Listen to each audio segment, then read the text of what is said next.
quand nous essayons de regarder avec les autres sous-régions, là on dit que la réglementation de change est plus faire ou souple, je ne sais pas quoi, en Afrique de l'Ouest. Et on va prendre maintenant le cas de la diaspora sénégalaise. C'est de voir qu'en 2023, la diaspora sénégalaise, les transferts de fonds vers le Sénégal, je ne parle même pas de la zone UEMOA, je vais comparer le Sénégal seul avec la zone CEMAC.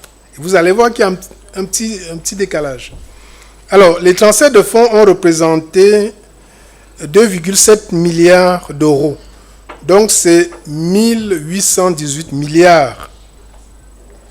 Et d'ailleurs, dans l'année 2022, ce montant était déjà de 1700 milliards. 1700 milliards de transferts de fonds de la diaspora. Quand nous prenons en parallèle avec la CEMAC, je dis bien la CEMAC, c'est-à-dire nous tous là réunis, nos 6 États, à la même période, c'était 700 milliards environ. Donc, je n'ai pas touché la Côte d'Ivoire, ni les autres, ils sont nombreux là-bas. Donc, voilà la CEMAC. Donc, près de 400 milliards seulement pour la diaspora camerounaise. Donc, il y a un décalage. Pourquoi ça ne vient pas plus que ça? Parce qu'il semble que pour repartir, il y a des problèmes. On ne sait pas où sont les problèmes.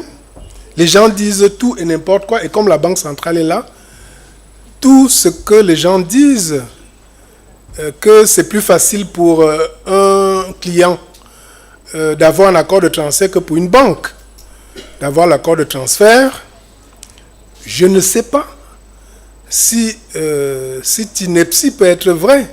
Parce que ce serait, normalement, un individu n'a pas accès à la Banque centrale. Une entreprise n'a pas accès à la Banque centrale. Il n'y a que la banque qui a accès à la Banque centrale. Donc, lorsque nous regardons le marché de manière générale, on se rend compte aussi que en matière d'IDE, en valeur mobilière, depuis la fusion, nous enregistrons péniblement environ 20 milliards de francs CFA. C'est tout ce qu'on a pu capter, c'est-à-dire le marché financier a été fusionné en 2019.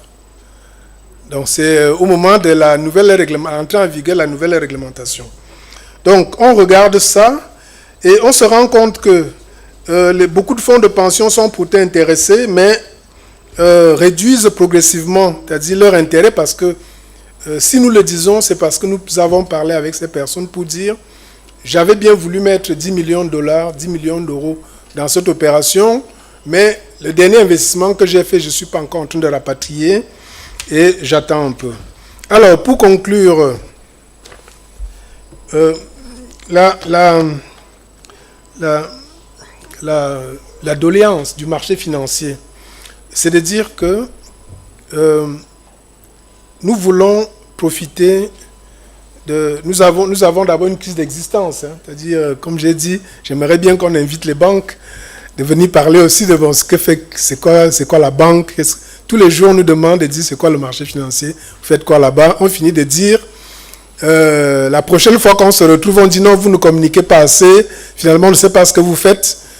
Bon, il faut un jour on invite un peu la banque, parce que moi, je veux vous dire qu'un crédit spot, un crédit relais, un crédit documentaire, ce n'est pas des choses qui sont faciles à comprendre, hein, mais les gens font comme s'ils avaient tout compris. Les gens font comme s'ils avaient tout compris.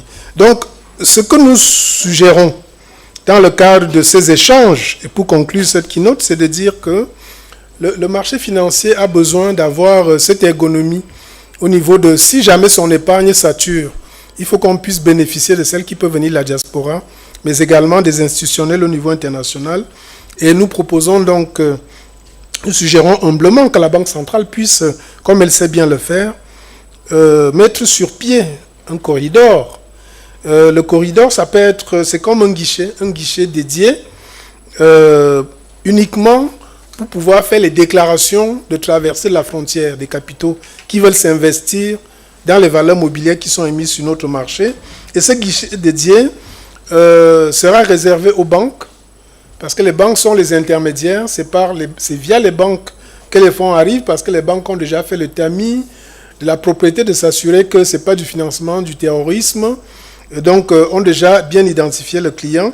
Si on peut mettre en place ce corridor, ce guichet dédié, réservé aux investissements directs étrangers pour les déclarations à l'arrivée, mais également le rapatriement pour qu'il soit le plus facilité possible, cela rendrait encore beaucoup plus attractif et probablement développerait notre marché financier. Je vous remercie de votre aimable attention.